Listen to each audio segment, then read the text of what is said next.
palsu, ya, keadaan palsu yang terjadi di Dewantara, di Krukut, di salah satu SPPG, Satuan Pemenuhan Pelayanan Gizi, ya, di Desa Tambon Baro, Kecamatan Dewantara, Kabupaten Aceh Utara, Provinsi Aceh. Untuk tersangka adalah Putri Amanda, ya, SMA, berusia 25 tahun, seorang perempuan, yang mana tersangka ini adalah akuntan di SPPG Paloigo 2 di Tambon Baro, Kecamatan Dewantara.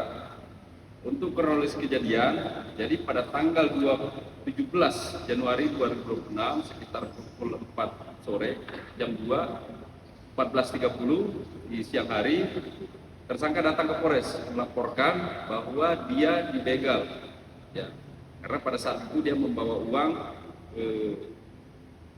SPPG sebesar 59.950.000.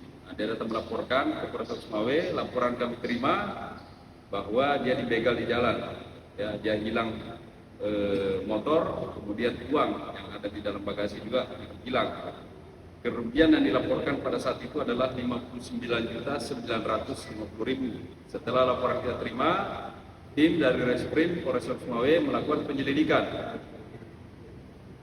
Berselang 2 hari, kemudian penyidik dari Polres Sumawe menemukan kejanggalan terhadap peristiwa yang dilaporkan oleh saudari Putri Amanda.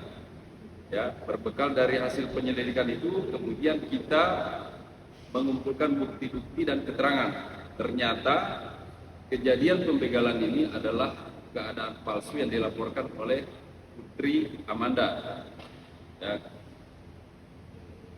kita mengamankan satu orang yang bernama TU, ya, ini adalah orang suruhan dari Putri Amanda untuk berpura-pura membegal dia.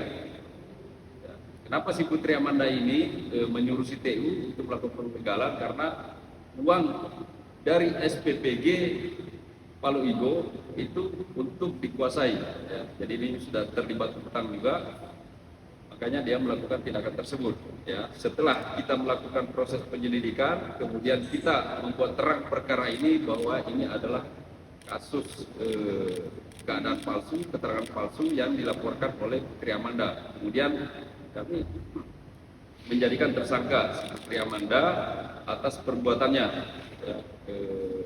Kejadian ini kemudian dilaporkan oleh pihak SPPG Paloigo ke Polres Sumawe, ya.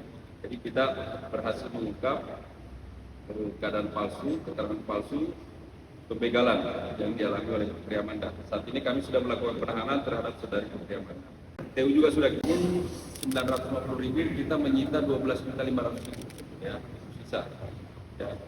Kemudian pasal yang kita persangkakan adalah 448 untuk pasal 489 untuk pasal 361 KUH Pidana Undang-Undang Nomor 1 Tahun 2023, ya, pemberlakuan undang-undang baru, KUHP baru yang menyangkut dengan penggelapan dalam jabatan dan laporan atau pengaduan palsu.